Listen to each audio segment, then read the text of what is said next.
నేను నా వాక్కుల చేత సీతమ్మ తల్లికి మనశ్శాంతిని చేకూర్చి ఉన్నాను. ఇప్పుడు ఆ తల్లి నీవు శోకిస్తున్నావని శోకిస్తోంది తప్ప వేరు ఒక కారణము ఆవిడ శోకమునకు లేదు. అటువంటి శాంతిని నేను నా వాక్కుల చేత కల్పించి ఇక్కడికి వచ్చాను అని హనుమ చెప్పినటువంటి మాట విన్న రామచంద్రమూర్తి ఎంతో సంతోషించారు. శ్రీరామాయణంలో రాముడు మాట్లాడడం అంటే ఒక త్రాసు పట్టుకుని కొలిస్తే ఎంత ఖచ్చితంగా ఉంటుందో ఆయన మాటలు కూడా అంత పొందిగ్గా, అంత లెక్క పెట్టినట్లుగా ఉంటాయి. ఒక మాట ఎక్కువ ఉండదు, ఒక మాట తక్కువ ఉండదు. అంత అందంగా మాట్లాడతారు. నిష్కారణంగా పొగడరు, అకారణంగా తెగడరు. అటువంటి ఆయన హనుమని చూసి ఒక మాట అంటున్నారు.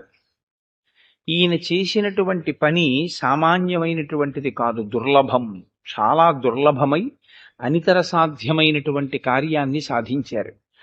100 యోజనముల సముద్రాన్ని దాటి ఆవలి ఒడ్డుకు వెళ్ళి సీతామాతని అన్వేషించి కేవలము సీతమ్మ తల్లి జాడ తెలుసుకోవడమే కాకుండా అక్కడ ఉండేటటువంటి రాక్షసుల్ని సంహరించి తిరిగి వచ్చి నాకు సీతమ్మ తల్లి యొక్క క్షేమ వార్తని నివేదించారు. కాబట్టి నేను హనుమ చేసిన కృత్యానికి ఎంతో సంతోషిస్తున్నాను. స్వయం విధాయ స్వబలం సదృశం విక్రమస్య చ యోహి భృత్యో నియుక్త సన్ భర్త్రా కర్మణి దుష్కరే కుర్యాత్తదనురాగేణ తమాహు పురుషోత్తమం. భృత్యులైనటువంటి వాళ్ళ ప్రభువు చేత ఒక కార్యమునందు నియోగింపబడినప్పుడు ఆ ప్రభువు ఏ కార్యాన్ని ఇచ్చాడో ఆ కార్యాన్ని మాత్రమే చేయడము కాకుండా ఆ కార్యమునకు అనుషంగికంగా ప్రయోజనకరము అని భావించినటువంటి ఇతర కార్యాలను కూడా నెరవేర్చగలిగినటువంటి సమర్థతని చూపించిన వాడు ఎవరుంటాడో అటువంటి వాడు చాలా ఉత్తమమైనటువంటి భృత్యుడు. కేవలము సీతమ్మ తల్లి జాడ కనిపెట్టి రావడమే కాకుండా అనుషంగికంగా రాక్షస సంహారం కూడా చేసి రావణాసురుడికి సందేశాన్ని వినిపించి వచ్చినటువంటి హనుమ ఉత్తమమైనటువంటి భృత్యుడు సుగ్రీవుడికి. అంటే ఒక రాజు భృత్యుడు అన్న కోణంలో ఆయన మాట్లాడుతున్నారు. కాబట్టి అటువంటి ఉత్తమ భృత్యుడిగా హనుమ తనని తాను నిరూపించుకున్నారు. తను అనుషంగిక కార్యాన్ని కూడా చెయ్యగలిగి ఉండి, అంటే రాజప్ప చెప్పిన ప్రధానమైన పనితో పాటు ఇతర పని కూడా చెయ్యగలిగిన సమర్థత ఉండి కూడా చెయ్యకుండా వచ్చేసినటువంటి వాడు మధ్యమ భృత్యుడు. చెప్పిన కార్యం ఒకటే చేసి వచ్చేవాడు. సమర్థత ఉండి ఏ కార్యాన్ని ప్రభువప్పచెప్పాడో ఆ కార్యాన్ని చెయ్యకుండా తిరిగి వచ్చేసేటటువంటి వాడు, లేదా ఆ కార్యమును సావధానంగా పూర్తి చెయ్యకుండా ఉండేవాడెవరో వాడు అధముడైనటువంటి భృత్యుడు. నేను హనుమ యొక్క పౌరుష పరాక్రమాలకి ఎంతో సంతోషిస్తున్నాను. ఇంత అనితర సాధ్యమైనటువంటి కార్యాన్ని సాధించి సీతమ్మ తల్లి క్షేమవార్త నాకు నివేదించినటువంటి హనుమకి యథార్థములకు నేను ఇవ్వగలిగినటువంటి బహుమానం ఏం లేదు. ఎందుచేతనంటే రాముడు ఒక మాట అంటారు, నేను దీనహ, నేను చాలా దీనుణ్ణి అంటారు. కారణం ఏమంటే రామచంద్రమూర్తి యొక్క కృతజ్ఞతా భావం అటువంటిది. ఒక్కొక్కసారి మీరు కొన్ని పనులకి కృతజ్ఞత చెప్పడం కూడా చాలా అసహ్యంగా ఉంటుంది. అసలు కొన్నిటికి కృతజ్ఞత చెప్పలేరు. నాకు ఒక విషయం జ్ఞాపకానికి వస్తూ ఉంటుంది. దిక్సూచి అని వాకాటి పాండురంగారావు గారు, మహానుభావుడు, గొప్ప రచయిత, చాలా చక్కటి దృష్టికోణం ఉన్నటువంటి వ్యక్తి. వారు ప్రసంగాలు చేస్తున్నప్పుడు నేను వారు deputy director public relations Visakhapatnam port ట్రస్ట్గా ఉండగా నేను వారి దగ్గర cultural heritage of India classes విన్నాను. నేను post graduate diploma in industrial relations personnel management చేసే రోజుల్లో ఆయన దిక్సూచి అని వ్యాసాలు రాసేవారు. ఆ వ్యాసాల్లో ఒక చోట ఆయన ఒక మాట రాశారు, నాకు ఇప్పటికీ అది జ్ఞాపకానికి వస్తుంటుంది. He who says thanks to his wife and mother is the biggest pool in the world అని రాశారు. అది నా హృదయాన్ని తాకింది. నిజమే, ఎంత పెద్ద మాట అనుకున్నాను. భార్యకి థ్యాంక్స్ చెప్పేవాడు, తల్లికి థ్యాంక్స్ చెప్పేవాడు ప్రపంచంలో అంతకన్నా మూర్ఖుడు లేడు అని రాశారు. నిజమే, భార్యకి థ్యాంక్స్ చెప్పడానికి ఏమిచ్చి కృతజ్ఞత చెప్తావు? ఎక్కడో పుట్టిన పిల్ల కేవలం తనని నమ్ముకుని అందరినీ వదిలి వచ్చేసి ఆఖరికి ఆడది కోరుకునేటటువంటి చాలా గొప్ప కోరిక ఏమిటంటే ఆయన చేతిలో నేను వెళ్ళిపోవాలంటుంది తప్ప ఆయన చేతిలో నేను వెళ్ళిపోవాలనకుండా సృష్టిలో నేనుండగా ఆయన వెళ్ళిపోవాలనేటటువంటి ఆడవాళ్ళు ఉండరు. కానీ ఒకసారి పరమాచార్య స్వామి వారు మెచ్చుకున్నారు అలా అన్న ఒక ఆడవారిని. అలాంటి ఆ అసాధారణమైనటువంటి సంఘటన ఒక్కసారి జరిగింది. కంచికామకోటి పీఠంలో బాగా వృద్ధులైపోయారు. అప్పటికి పరమాచార్య స్వామి వారు కూర్చుని ఉండగా ఒక తల్లి వచ్చి, నేను జీవించి ఉండగా నా భర్త వెళ్ళిపోవాలని నన్ను ఆశీర్వచనం చేయండి అన్నారు. అలా చెయ్యనన్నారు ఆయన. అలా చెప్పకూడదు, తప్పది. ఏ ఆడది కోరకూడదు. ఎందుకు కోరేవని అడిగారు. అడిగితే ఆవిడంది, పరమ మూర్ఖత్వంతో ఉంటారు, పిల్లల్లో ఒక్క బిడ్డతో సరిగ్గా పడదు, అందరితోనూ దెబ్బలాటే, అనారోగ్యం. నేను వెళ్ళిపోతే ఆయన జీవితం ఏమైపోతుందో అని బెంగ. అందుకని ఆయన ముందు వెళ్ళిపోయి వెంటనే నేను వెళ్ళిపోవాలని నన్ను అనుగ్రహించండి అని. ఆయన ఆశీర్వదించలేదు, ఆయన తథాస్తు అనలేదు. కానీ ఆవిడ వెళ్ళిపోయాక అన్నారు ఆయన, చూశారా సనాతన ధర్మంలో ఆడవాళ్ళు ఎంత ప్రేమిస్తారో భర్తని, అందుకు కదా ఆడదాని వల్ల నెలకి కురిసే 3 వానల్లో ఒక వాన పాతివ్రత్యము కలిగిన స్త్రీ వల్ల అని సనాతన ధర్మంలో నిర్ణయించారు అన్నారు. కాబట్టి కృతజ్ఞత చెప్పడం అనేటటువంటిది ఒక్కొక్కసారి ఏదో బహుమాన రూపంలో ఉంటుంది, ఒక్కొక్కసారి నోటితో ఉంటుంది, ఒక్కొక్కసారి మీరు అసలు కృతజ్ఞతని ఆవిష్కరించడం అనేటటువంటిది మీకు చెయ్యగలము అన్న ఆలోచనే రాకూడదు. కొందరి విషయంలో మీరు చేయలేరు, అది సాధ్యమయ్యే పని కాదు. తల్లికి, తండ్రికి, భార్యకి, గురువు గారికి, వీళ్ళకి కృతజ్ఞత ఏం చేస్తారు? అది కృతజ్ఞత చెప్పలేరు మీరు. కాబట్టి రామచంద్రమూర్తికి కృతజ్ఞ అని ఒక బిరుదునామం అంటే ఆయన యొక్క గౌణము, ఆయన ఒక గుణముగా చెప్తారు. అటువంటి కృతజ్ఞుడైన రామచంద్రమూర్తి ఇంత మహత్కార్యాన్ని చేసి వచ్చినటువంటి హనుమకి ఎలా కృతజ్ఞత చెప్పాలి? ఏమిస్తే కృతజ్ఞత చెప్పినట్టు? ఇప్పుడు కాదులేవయ్యా, ఇంకో కొద్ది రోజుల్లో పట్టాభిషేకం అయిపోతుంది, నాకు వెళ్ళిపోతానుగా కోసల రాజ్యానికి, అప్పుడు నీకేమి ఇవ్వాలో నేను ఇస్తానన్నారు. నీకు అర్ధరాజ్యం ఇస్తానన్నారు, లేకపోతే నీకు మణులు ఇస్తాను, మాణిక్యాలు ఇస్తానన్నారు. ఆయన ఇవేం అనలేదు. నేను నీకు ఇవ్వగలిగిన స్థితిలో ఉన్నవాడను కాను, దీనుణ్ణి. కాబట్టి నేను నీకు ఏమిస్తానో తెలుసా? కృతజ్ఞత అన్నది వెల్లువిత్తిన భావము అని మీరు గ్రహించవలసి ఉంటుంది. నోటితో ఏదో యాంత్రికంగా చాలా థ్యాంక్స్ అండి అన్నం మీరు, మీకు అరెరే వారు నాకు ఇంత మహోపకారం చేశారన్న భావన చేత మీలో ఒక సంతోషము పెళ్ళుబికితే, పాలు పొంగినట్లు పొంగితే, మీరు ఆవిష్కరించేటటువంటి భావజాలమునకు, అప్పుడు మీరు మాట్లాడేటటువంటి మాటకు కృతజ్ఞత అని పేరు. అసలు ఆ భావన లేకుండా మీరు ఏదో ఒకటి చేసి నేను కృతజ్ఞతను ఆవిష్కరించాను అన్నారు అనుకోండి, అది ఏదో చెల్లింపు చేసినట్లుంటుంది. కొంతమంది రాసుకుంటారు పెళ్ళిళ్ళకి ఎవరేమి ఇచ్చారు, ఎందుకు అలా రాసుకోవడం అని అడిగాను నేను ఒకసారి. మా అమ్మాయి పెళ్లికి ఇది ఇచ్చారండి, మా అబ్బాయి పెళ్లికి ఇది ఇచ్చారండి అని ఎవరేమి ఇచ్చారో రాస్తారు. నేను నా మిత్రుడు ఒకటి అలా రాస్తే అడిగా, ఎందుకయ్యా ఇవన్నీ నీకు, ఎందుకు ఇదంతా ఇలా రాసి ఎందుకు పెట్టావన్నాను. అంటే మళ్ళీ వాళ్ళ ఇంట్లో పెళ్ళైనప్పుడు నేను ఇవ్వాలి కదండి తత్తుల్యంగా అన్నాడు. నీ మొహం, వాళ్ళు ఇస్తే తత్తుల్యంగా ఇవ్వడం ఏమిటి? అది వాళ్ళ యొక్క ప్రేమ, అలా తుల్యంగా చెల్లింపులు చేసేటట్టు ఉండకూడదు. ప్రేమ పెరగాలి హృదయాలలో, అది చాలా గొప్ప విషయం. కాబట్టి కృతజ్ఞత అన్నది మీ మనసులో వచ్చినటువంటి పొంగును ఆవిష్కరించడానికి ఒక మార్గం. ఏమిస్తే సంతోషిస్తారో అని మీరు ఆలోచిస్తే హనుమకి అసలు ప్రత్యుపకారం కానీ కృతజ్ఞత కానీ చెప్పడమే కుదరదు. ఎటువంటి దుష్కరమైన కార్యం చేశారండి ఆయన, అటువంటి వారికి కృతజ్ఞత ఎలా చెప్తారు? రామచంద్రమూర్తి కాబట్టి ఒక అత్యద్భుతమైనటువంటి కృతజ్ఞతావిష్కారం చేశారు. ఆయన అన్నారు, ఇత్యుక్త్వా ప్రీతిహృష్టాంగో రామస్తం పరిషస్వజే హనుమంతం మహాత్మానం కృతకార్యం ఉపాగతం.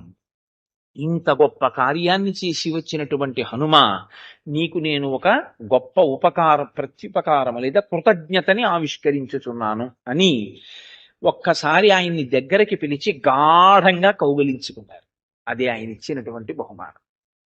కానీ శ్రీరామాయణంలో రామచంద్రమూర్తి చేత ఇలా కౌగలింపబడిన వారు ఎందరో అని మీరు లెక్క తీశారనుకోండి, హనుమకే దక్కుతుంది ఆ భాగ్యం.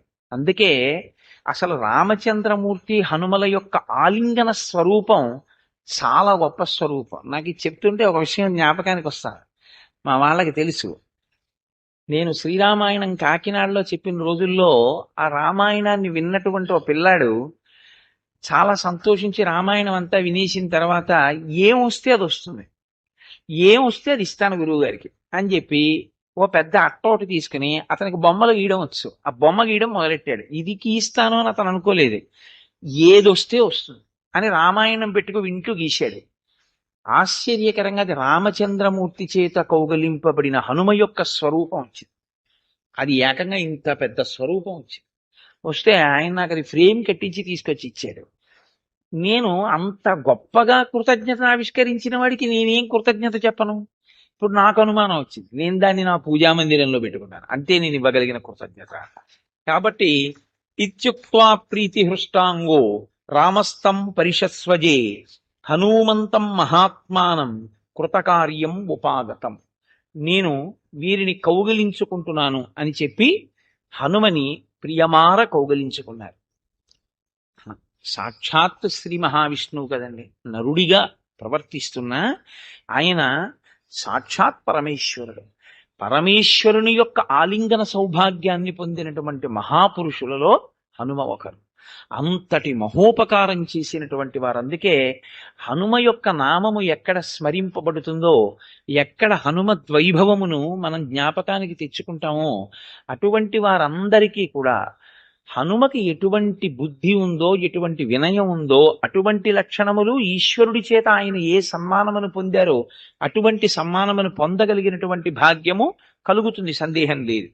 కాబట్టి ఇప్పుడు మనం వెళ్ళి సీతమ్మ తల్లిని రక్షించి తీసుకురావాలి. హనుమ చెప్పిన దానిని బట్టి 100 యోజనముల సముద్రాన్ని గడచి వెళ్ళాలి. 100 యోజనముల సముద్రాన్ని దాటి వెళ్ళాలి అంటే వెళ్ళగలిగిన వాడెవరు? ఇంత పెద్ద సముద్రాన్ని ఎవరు దాటుతారు? ఎలా దాటుతారు? ఈ ప్రతిబంధకం మనసులో శోకమునకు కారణం. ఇది మీరు, అందుకే నేను మీతో మనవి చేసేది తరచుగా, రామకథని నరుడి కథగానే మీరు వినండి తప్ప రామకథని ఈశ్వరుడి యొక్క కృత్యముగా మీరు వినకండి అని నేను చెప్తూ ఉంటాను. ఎప్పుడైనా అంతే, ఏదైనా ఒక పని చెయ్యాలి అంటే అయ్య బాబోయ్ అది ఎలా అవుతుందండి అన్న మాట ముందు రాగానే, ఆ ప్రతిబంధకం మనసులోకి రాగానే విచారం వెల్లువెత్తుతుంది. అందులో రామచంద్రమూర్తికి కలిగినటువంటి విచారం సామాన్యమైంది కాదు. పోన్లే ఇప్పుడు మనం వెళ్ళలేకపోతే ఏమిటి అంటే, మీరు అందులో ఉన్నది కేవలంగా ఆయనకి భార్య దొరకదు అన్న ఒక్క కోణాన్ని ఆలోచించకండి. ఇక్ష్వాకు వంశ ప్రతిష్ట అంతా అందులో ఇమిడివింది. ఇదే యుద్ధకాండ చివరిలో రామచంద్రమూర్తి చెప్తారు. ఇక్ష్వాకు వంశం అంటే సామాన్యమైన వంశం కాదు. అటువంటి వంశంలో జన్మించినటువంటి ఒక గొప్ప వ్యక్తి తన భార్యని తాను రక్షించుకోలేకపోయాడు అంటే అంతకన్నా అప్రతిష్ఠా వంశానికి ఏముంటుంది? కాబట్టి ఇప్పుడు కేవలము భార్య తీసుకురావడం కాదు, అందులో తన క్షాత్రధర్మము, తన యొక్క పరాక్రమము, తన వంశ ప్రతిష్ట ఇన్ని ఇమిడి ఉన్నాయి. కాబట్టి ఎలా 100 యోజనముల సముద్రాన్ని దాటడం ఆయన తప్పు కదా. మన పిల్లల నోరు మూసేయడం అవన్నీ హింసాత్మకంగా ఉంటాయి. మీరు ఆ పాప అల్లరి చేస్తే చక్క వెనక్కి వెళ్ళి కూర్చోండి. ఆ పాపను పడుకోబెట్టి నోరు నొక్కడం ఏంటమ్మా, తప్పు కదా అలాంటి పనులు. హరి ఓం. కాబట్టి 100 యోజనముల సముద్రాన్ని దాటి వెళ్ళడం చాలా కష్టంతో కూడుకున్నటువంటి విషయం. ఇంత పెద్ద ప్రతిబంధకాన్ని దాటి వెడితే తప్ప సీతమ్మ తల్లి దర్శనం కాదు. అక్కడికి వెళ్ళి మళ్ళీ రావణాసురుడితో యుద్ధం చేసి సీతమ్మని తీసుకురావాలి. ఇదంతా ఎలా జరుగుతుంది? హనుమ కాబట్టి వెళ్ళారు. మనం ఎలా వెడతాం? ఇంతమంది వానరులు, తాను, లక్ష్మణమూర్తి, వీళ్ళందరూ ఎలా దాటుతారు? మళ్ళీ ఒక్కసారి ఆయనలో ఆ ప్రతిబంధకాన్ని ఆలోచన చేసినప్పుడు మనసులోంచి విచారము పెళ్ళుబుట్టింది. ఆయన వెంటనే అంటారు, అప్పుడు సుగ్రీవుడు మంచి మిత్రుడు. అందుకే జీవితంలో ఎప్పుడూ కూడా ఒక మంచి మిత్రుడు ఉండాలి అంటారు. మిత్రుడు వేరు, స్నేహితుడు వేరు. మీరు ఈ రెండిటికి తేడా తెలుసుకోవాలి. స్నేహితులు ఎంతమంది అయినా ఉండొచ్చు, మిత్రుడు మాత్రం చాలా జాగ్రత్తగా మీరు నిర్ణయించుకుని ఈయన నా మిత్రుడిని పరిచయం చేయాలి. ఎవరిని పడితే వాళ్ళని తీసుకెళ్ళి ఈయన నా మిత్రుడండి అని చెప్పకూడదు. మితము నుంచి ఋతములోకి తీసుకెళ్ళగలిగిన వాడైతే మిత్రుడు. స్నేహము అంటే అంటుకుని ఉండడం. కనపడితే సంతోషంగా పలకరించుకుంటారు, మంచిదే, నేనేం దాన్ని తప్పు పట్టట్లేదు. కానీ అక్కడ వరకే స్నేహం. దాని వలన మీరు ఏదో కొత్తగా ఎదుగుదల సాధించడం అనేటటువంటిది కుదరదు. ఇద్దరూ కలిసి ఓ రైతు బజార్కి వెళ్ళొచ్చు, లేకపోతే ఏమైనా నాకు ఇవాళ ఆఫీసులో కొంచెం పనుంది, నువ్వు రిజర్వేషన్ టికెట్ తెచ్చిపెట్టచ్చు అని చెప్పచ్చు, అక్కడ వరకు. కానీ మిత్రుడు వేరు. మిత్రుడు ఏం చేస్తాడంటే మితము అంటే మీకు లేనిది, మీరు పొందడం సాధ్యం కానిది, మీరు చాలా తక్కువగా పరిమితంగా మీ దగ్గర ఉన్నదాన్ని చాలా పెంచి సత్యమును తెలుసుకోవడానికి వీలైన ప్రవర్తనగా మీ జీవితాన్ని దిద్దేటట్టు మాట్లాడగలిగిన ప్రజ్ఞ కలిగిన వాడిని మిత్రుడు అంటారు. మితము నుండి ఋతమునకు తీసుకెడతాడు. అందుకే మనం ఎప్పుడూ ఒక మాట అంటాం, నివేదన చేసినా మనం భోజనం చేస్తున్నా సత్యం త్వర్తేన పరిశించామి, సత్యము ఋతమగుగాక. రాత్రి అయితే ఋతం త్వా సత్యేన పరిశించామి, ఋతము సత్యమగుగాక. పగటిపూటైతే సత్యం త్వర్తేన పరిశించామి అనాలి, రాత్రి అయితే ఋతం త్వా సత్యేన పరిశించామి అనాలి. ఋతము చేత సత్యమును తెలుసుకోవాలి. అంటే ఇందులో ఉండి దీని వలన దీన్ని ఆధారం చేసుకుని దీన్ని ఉపకరణంగా ధర్మాన్ని పట్టుకుని మారుతున్న ధర్మాల్లో బాగా ఉంచుకుని మారని సత్యములోకి ప్రవేశించాలి. ఇది ఈ ఋతము అంటే ఏది తెలుసుకోవాలో, ఏ ధర్మం పట్టుకోవాలో, ఎలా ప్రవర్తించాలో మనకి నేర్పి తాను అలా ప్రవర్తిస్తూ ఆయనతో ఉన్న కారణం చేత మనం కూడా ఇలా ఉండవలసి ఉంటుంది అని ఆయన ప్రభావం మీ మీద పడ్డం వల్ల మీతో అటువంటి మంచి పని చేయించి ఇహమునందు పరమునందు మీకు ఈశ్వర సంబంధము వలన అభ్యున్నతిని కల్పించగలిగినటువంటి ప్రజ్ఞ, నడవడి చేత మాట చేత ప్రకాశించినటువంటి వాడితో కలిగినటువంటి అనుబంధమునకు మిత్రత్వం అని పేరు. కాబట్టి ఎప్పుడూ ఒక మిత్రుడు ఉండాలి. మిత్రుడు, స్నేహితుడు, ఇవి మంచి ఉపశమన వాక్యములు పలుకుతారు. నిరుత్సాహపరిచేవాడు పక్కన ఉంటే చాలా ప్రమాదం. ఎందుకంటే ఉత్సాహవంతుడు కూడా పాడైపోతాడు. మాట చాలా గొప్పది కదండి. కింద పడిన వాణ్ణి లేవతీయాలి, కానీ నించున్న వాణ్ణి లేవతీయడానికి ఏం ఉండదు. ఇది మీరు గుర్తిరగవలసి ఉంటుంది ఎప్పుడూ కూడా. మీరు ఎప్పుడూ ఎవరితో ఓదార్పు వచనం పలకాలంటే కష్టంతో ఉన్నవాడితోటే ఓదార్పు వచనం పలకాలి. సుఖంగా ఉన్నవాడికి మీ ఓదార్పు వచనం ఎందుకు? అవసరం ఏమి ఉండదు. కాబట్టి వాక్కునకు పరిణితి అంటే మనస్సు యొక్క సంస్కారం. అది ఎక్కడి నుంచి వస్తుంది అంటే మీరు మాట్లాడేటప్పుడు మీకు మీ మాట యొక్క వైభవం మీకు తెలిసి ఉంటే, నేను ఇప్పుడు ఒక ఓదార్పు వాక్యం పలికితే అతను మళ్ళీ ఉత్సాహం పుంజుకుంటాడు. ఒక్కొక్కసారి వెళ్ళకూడని వైపు వెడుతుంటే దాన్ని తప్పించగలిగినటువంటి రీతిలో ఉదారంగా మాట్లాడగలిగి ఉండాలి. అందుకే మనకి మాటని కూడా 3 రకాలుగా విభాగం చేస్తుంది శాస్త్రం. అన్నిటికన్నా గొప్ప వాక్యం ఏదో తెలుసా అండి? భార్యలా మాట్లాడు. ఎందుకంటే మిగిలినవి పైన 2 ఉన్నాయి, కానీ ఆ 2 వినొచ్చు వినకపోవచ్చు, కానీ భార్యలా మాట్లాడగలిగితే వింటాడు. అది కూడా వినలేదనుకోండి, ఇక వాడు బాగుపడ్డాడు. ఎందుకంటే వేదము రాజశాసనంలా మాట్లాడుతుంది. సత్యం వద, ధర్మం చరా, ఇంకేం మొహమాట ఉండదు. సత్యమునే పలుకు, ధర్మమునందు నిలబడు అంటుంది. పురాణం ఉందనుకోండి, మిత్రవాక్యం. సత్యము పలికితే హరిశ్చంద్రుడు ఏం పొందాడో తెలుసా? సత్యమును పట్టుకుంటే అదిగో మహానుభావులైనటువంటి వాళ్ళందరూ ఏ స్థితులు పొందారో తెలుసా? సత్యాన్ని విడిచిపెడితే ఏ పరిస్థితిలో పడిపోయాడో తెలుసా? ఒక మిత్రుల్లా మాట్లాడుతుంది. కావ్యము భార్యలా మాట్లాడుతుంది. కావ్యం అంటే రామాయణాదులు. భార్య సందర్భాన్ని చూస్తుంది, ఇప్పుడు చెప్పచ్చు ఈయనకి, వింటారు అని చాలా అనునయంగా మాట్లాడి, అలా చేయకుండా ఉండకూడదు, మీరు ఇబ్బంది పడిపోతాం కదా, ఎందుకు చెప్పండి అని బ్రతిమాలిన ధోరణిలో చెప్తుంది. దాన్ని కావ్య భాష అంటారు. కావ్య భాష భార్య చెప్పే భాషలో ఉంటుంది. అందుకే చాలా అనునయంగా మాట్లాడతాయి కావ్యాలు. కావ్యాలు పరుషమైన భాష ఉండదు. అందుకే ఎక్కడో తప్ప అసలు అటువంటి పదప్రయోగం చెయ్యరు. ఇప్పుడు అలా అనునయంగా చెప్తే వినగలిగినటువంటి స్థితి ఎవరికైనా ఉంటుంది. అటువంటి మిత్రుడు, ఒక స్నేహితుడు పక్కన ఉన్నాడు అనుకోండి, చక్కగా విచారము పెళ్ళుబుకినప్పుడే మంచి మాట చెప్పగలిగినటువంటి ప్రజ్ఞాధురీనుడై ఉంటే యువతలవాడిలో ఉన్న ఉత్సాహం మళ్ళీ ఉబుకుతుంది.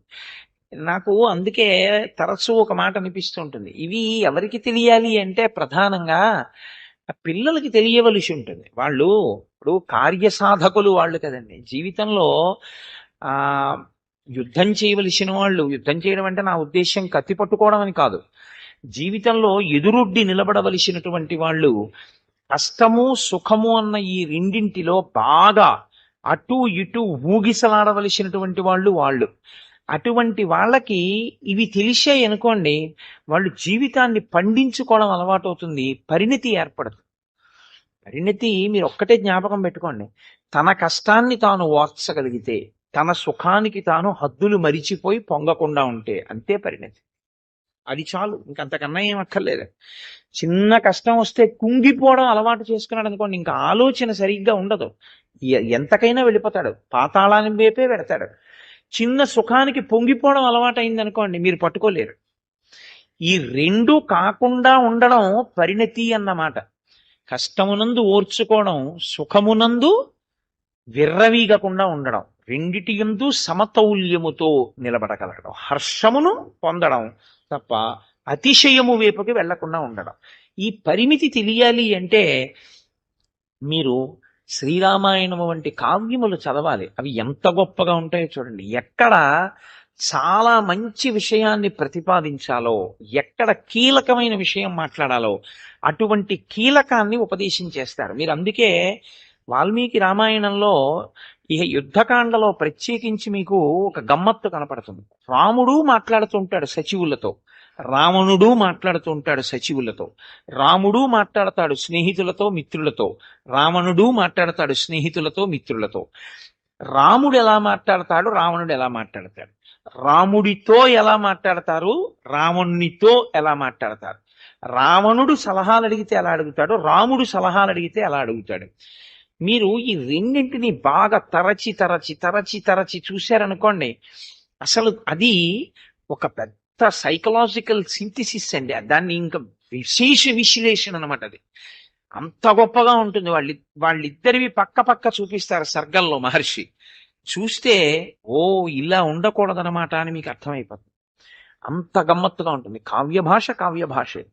కాబట్టి ఇప్పుడు సుగ్రీవుడు అంటున్నాడు, సేతురత్ర యదా భద్యేత్ యథా పశ్యేమ తాం పురీం తస్య రాక్షసరాజస్య తథా త్వం కురు రాఘవ దృష్ట్వా తాం తు పురీం లంకాం త్రికూట శిఖరే స్థితాం హతంచ రావణం యుద్ధే దర్శనాదుపధారయ అబద్ధ్వా సాగరే సేతుం ఘోరేతు వరుణాలయే లంకానమర్దితుం శక్య సేంద్రైరపి సురాసురై. రామచంద్ర, మీరు ఇలా విచారమును పొందడం కాదు, ఏది ప్రధానమైనదో దాని మీద ఇప్పుడు దృష్టి పెట్టి మీ బుద్ధిని అటువైపుకి నిలబెట్టండి. దాని గురించి మీరు బాగా యోచన చెయ్యండి. మీరు చెయ్యవలసిన యోచన సేతుబంధనం గురించి. ఈ సముద్రాన్ని మనం ఎలా దాటి వెడతాం? 100 యోజనముల సముద్రాన్ని దాటడం అన్నది మనం చెయ్యగలిగితే, ఇంద్రుడితో కలిసి దేవతలే వచ్చినా త్రికూట శిఖరం మీద లంకాపట్టణాన్ని మనం దగ్గరకు వెళ్ళి చూడడం జరిగితే ఇక లంకాపట్టణం నశించిపోయినట్టే, రావణుడు నిహతుడైనట్టే. ఇప్పుడు లంకాపట్టణంలోకి మనం వెళ్ళాలి. లంకాపట్టణంలోకి వెళ్ళాలంటే 100 యోజనముల సముద్రాన్ని దాటాలి. పెద్ద ప్రతిబంధకం ఎక్కడుందంటే ఈ సముద్రాన్ని దాటడంలో ఉంది. ఎలా దాటాలన్న దాని మీద దృష్టి పెట్టండి తప్ప అసలు దాని గురించి మానేసి విచారం ఒకటి పొందితే ఉపయోగం ఏముంటుంది? కాబట్టి మీరు దాన్ని ఆలోచించండి. మీరు మాకు సలహా చెప్పండి. మేము ఇన్ని కోట్ల మంది వానరులం మీ వెనకాతలు ఉన్నాం. జయము సాధించి తీరుతాం. జయం తథ్యం. కానీ జయమనేటటువంటిది తథ్యమే. తథ్యమైన జయమును మనం పొందాలి. ఈ తథ్యమైన జయమును పొందడానికి ఒక ప్రణాళికా రచన ఉంటుంది. ఈ ప్రణాళికా రచన ద్యోతకం అవడం అన్నది బుద్ధి సంబంధమై ఉంటుంది. బుద్ధి పనిచేయడం అన్నది దాని మీద దృష్టి ఉండాలి తప్ప ఇంకొక వైపుకి పెట్టి విచారంలో మగ్నమైతే దీని మీద బుద్ధి నిలబడదు. కాబట్టి ఇప్పుడు మీరు మీ బుద్ధి మరల్చాలి. అనవసరమైన శోకానికి ఇన్ని కోట్ల వానరములు వచ్చేసాయి, ఇప్పుడు మనం నడిపించాలి. కాబట్టి ఎలా, ముందు ఏం చేద్దాం, దీని మీద దృష్టి పెట్టండి. మీరే విచారిస్తూ కూర్చుంటే ఎలా నడుస్తుంది? చాలా అందంగా మాట్లాడతాడండి.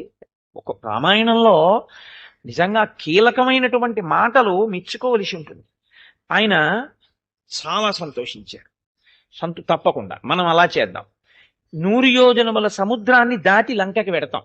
100 యోజనముల సముద్రాన్ని దాటి లంకకి వెళ్ళిపోవడం అనేది కేవలం ఏదో ఒక భోజనానికి వెళ్ళిపోతున్నట్టో పెళ్లికి వెళ్ళిపోతున్నట్టో ఉండదు. ఎందుకంటే మీరు చాలా బడలిపోయి ఓ పెళ్లికి వెళ్ళారనుకోండి, ఇబ్బంది ఏం లేదు. ఎందుకంటే వెడుతూనే ఏ గదిలోనో కళ్యాణ మండపంలో ఏ మూలో ఆ పెట్టి బారేసి స్నానం చేసి వచ్చి అక్షతలు వేసేసి అక్కడ రాత్రల్లా నిద్ర లేదర్రా అని చెప్పి తువ్వాలు వేసుకు పడుకున్నా మిమ్మల్ని ఎవరు ఏమనరు. కానీ యుద్ధ భూమికి వెళ్ళేవాడు చాలా జాగ్రత్తగా ఉండాలి. అసలు మీరు దగ్గర అవుతున్న కొద్దీ ఇంకా దగ్గర చేరకుండా చూసేటటువంటి ప్రయత్నంలో ఉంటారు శత్రువులు. అందులో ఉన్నది సముద్రం. సముద్రం కాబట్టి దాటుతుండగా ఇంతమంది సముద్రంలో పడ్డారనుకోండి, ఎంత ప్రమాదం వస్తుంది. కాబట్టి లంకాపట్టణంలోకి వెళ్ళడము అంటే లంకాపట్టణం యొక్క శక్తి తెలియాలి. లంకలో ఎలా ఉంటుంది అక్కడ ఉన్న రక్షణ వ్యవస్థ, అది ముందు తెలిస్తే దాన్ని దాటి మనం ఎలా వెళ్ళగలమన్నది నిర్ణయించగలరు. లంకాపట్టణంలో రక్షణ వ్యవస్థ ఎలా ఉంటుందో తెలుసున్న వారు ఎవరున్నారు అక్కడ? ఒక్క హనుమ ఉన్నారు.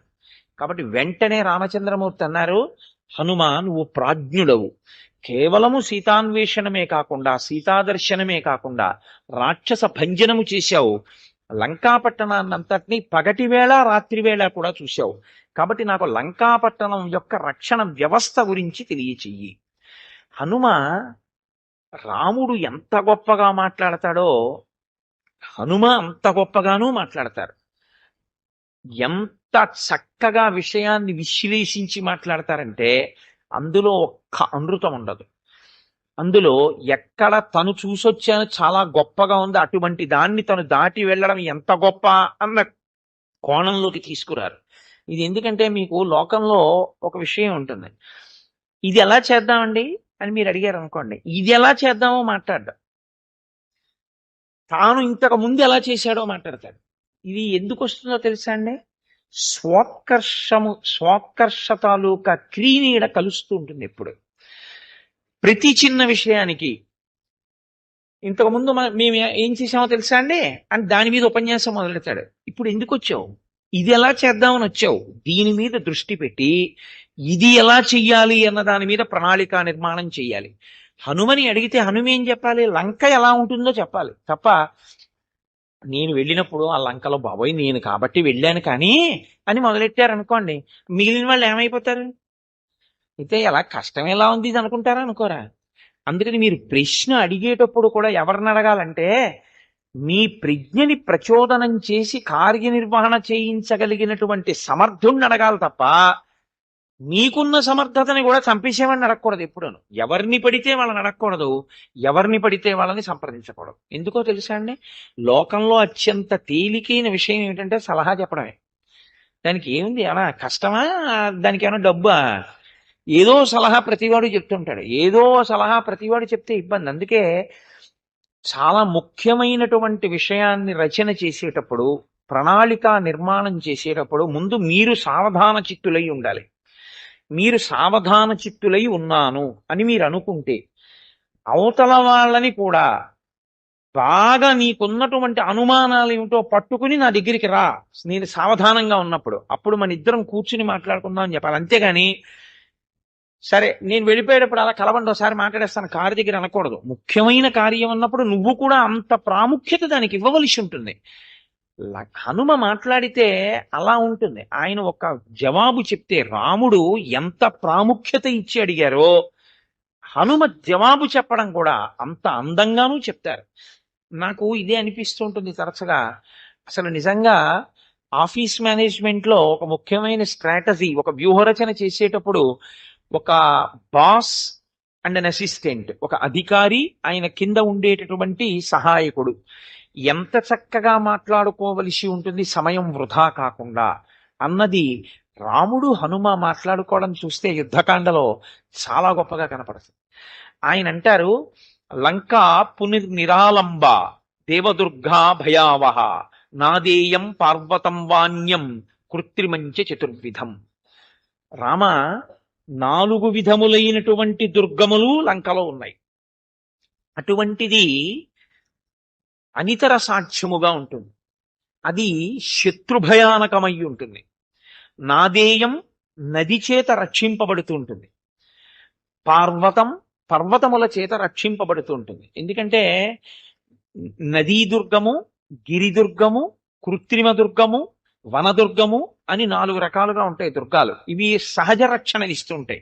మీరు ఎప్పుడైనా హంపి విజయనగరం వెళ్ళి చూస్తే మీకు కనపడుతుంది. కొండల చేత రక్షింపబడుతుంటుంది. తుంగభద్రా నది పక్కన ప్రవహిస్తుంటుంది. అప్పుడు ఏమవుతుందంటే అగట్టలు అని నిర్మిస్తారు కోటకి. కోటకి అగట్ట అంటే మీరు కోటలోకి ప్రవేశించడం సాధ్యం కాదు. ఉత్తప్పుడు గుర్రాలు, ఏనుగులు, మనుష్యులు లోపలికి వెళ్ళిపోవడం కోసమని ఇక్కడి నుంచి దగ్గరగా అదిగో అవతల రోడ్డు వరకు అనుకోండి, మీకు తెలియనిది కాదు, అయినా నేనేదో చాపల్యం కొద్దీ చెప్పడం. ఇక్కడ నుంచి అక్కడ వరకు ఎత్తేస్తే ఎత్తివేయబడేటటువంటి చెక్కల లాంటి వాటితో నిర్మాణం చేస్తారు. శత్రువులు యుద్ధానికి వస్తున్నారు అన్నప్పుడు ఏం చేస్తారంటే ఇవన్నీ తాళ్లతో ఇలా పైకి తీసేస్తారు. తీసేసి పక్కన నదీ ప్రవాహం ఉంటుంది. ఎప్పటికప్పుడు నీళ్లు పెడదాం అన్నారు అనుకోండి, వాడు వేసం కాలంలో యుద్ధానికి వచ్చాడు అనుకోండి, బకెట్ నీళ్లు మీకే లేకపోతే అగట్టలో ఏం పోస్తారు? అగట్ట అంతా, అగట్ట అంటే అక్కడ వరకు ఒక నుయ్యంత లోతులో ఉంటుంది. దీని మీద చెక్క వేసి తిరుగుతారు. ఆ చెక్క పైకి ఎత్తేస్తారు. ఎత్తి ఆ నదీ జలాల్ని వదిలిపెట్టేస్తారు. వదిలిపెట్టి ఇప్పుడు వాటిల్లోకి మొసళ్ళని విడిచిపెడతారు.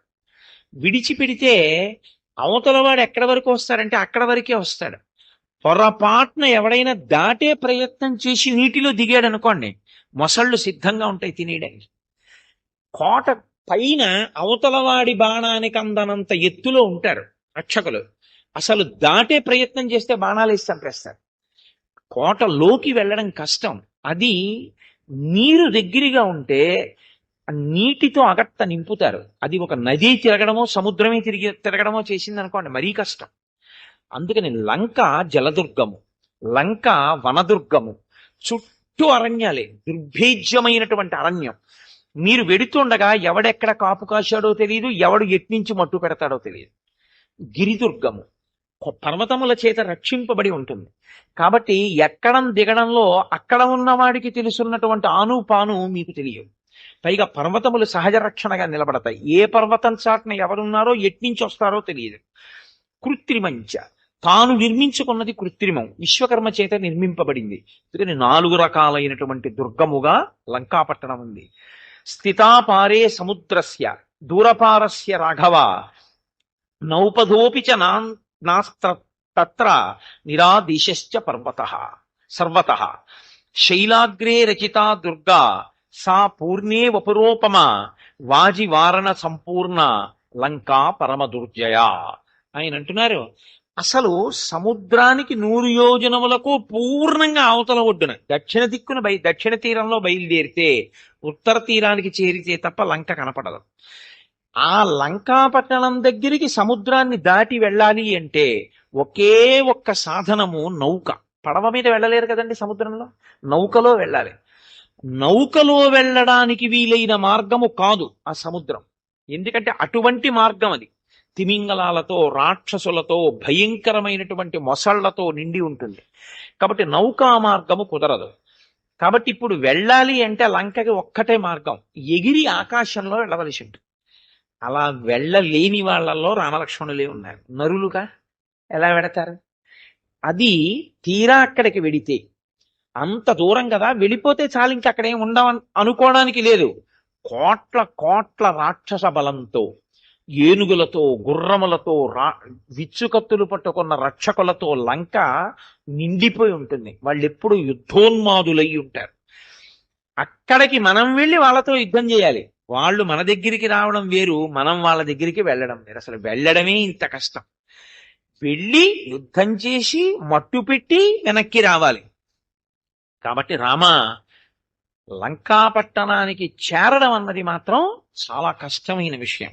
ఎందుకు ఈ మాటలు చెప్తున్నారంటే ఉన్నది ఉన్నట్లుగా తెలుసున్నవారు తానొక్కరే కనుక ఉన్నది ఉన్నట్లు చెప్పకపోతే దానికి తగిన ప్రణాళిక రచన చేయడం సాధ్యం కాదు.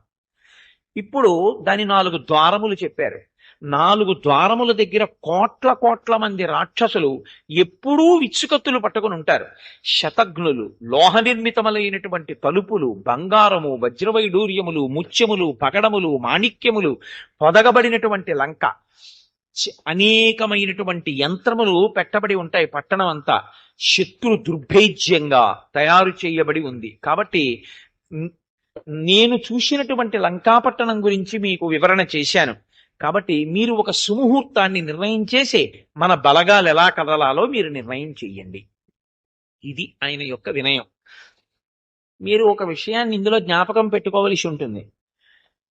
ఒక సుముహూర్త నిర్ణయం కార్యసాధనకి ఎంత అవసరమో కూడా రామాయణం చెప్పకనే చెప్తుంది. అందుకే జ్యోతిష శాస్త్రం గురించి 1కి 10 మార్లు రామాయణంలో ప్రస్తావన వస్తుంది.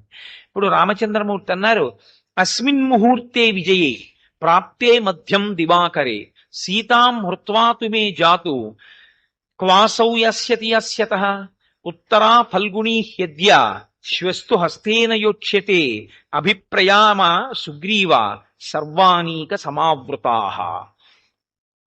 ఇప్పుడు హనుమ నాతో మాట్లాడినటువంటి ఈ సమయం ఏదుందో అది మధ్యాహ్న సమయం. సూర్యుడు మధ్యాహ్న కాలమనందు చేరవలసినటువంటి ప్రదేశాన్ని ఆకాశంలో చేరి ఉన్నాడు. ఈ ముహూర్తం, ఈ ఉన్న సమయం విజయము అని పేరు. కాబట్టి ఇప్పుడు బయలుదేరితే విజయం కలుగుతుంది. పైగా ఇప్పుడు ఉత్తర ఫల్గుణీ నక్షత్రం ఉంది, తర్వాత హస్త నక్షత్రం వస్తుంది. ప్రయాణానికి అనుకూలమైన నక్షత్రాలు. ఈ క్షణంలో ముహూర్తం మంచిది, ప్రయాణం మొదలు పెడదాం అంత గొప్ప కార్యం మీద అని అనుకోగానే నాకు కొన్ని నిమిత్తములు కనపడుతున్నాయి.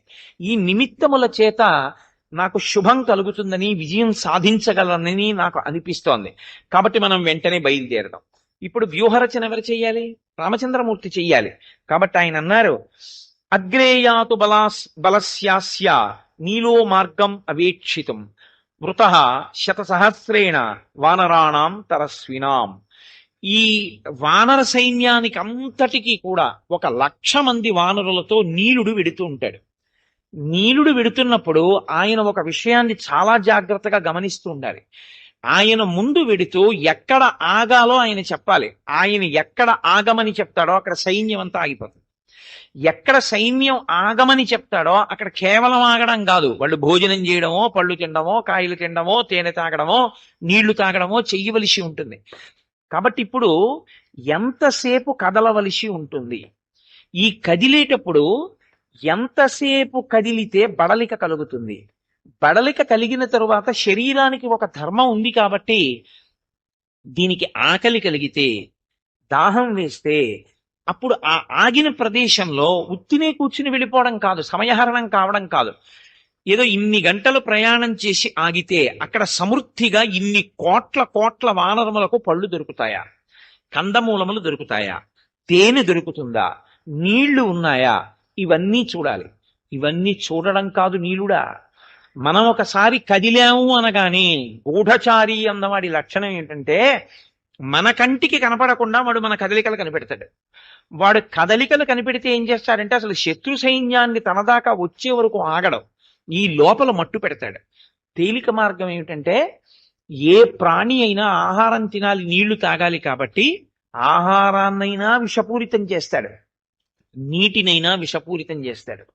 కాబట్టి నీటిలో విషం కలిపేస్తే ఇంత దూరం వెళ్ళిన తర్వాత ఆగచ్చు, ఇక్కడ చెరువు బాగుంది, ఇక్కడ పళ్ళు బాగున్నాయి అని నువ్వు నిర్ణయం చేసి సైన్యాన్ని ఆపితే సైన్యం అంతా నీళ్లు తాగి పళ్ళు తింటే మొత్తం సైన్యం ఒక్క ముహూర్తంలో మరణిస్తుంది.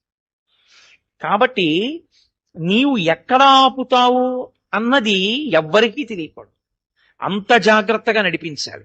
నీవు ఇక్కడ ఆపుతావు అనుకుంటే ముందుగా నువ్వు వెళ్ళిపోవలసి ఉంటుంది.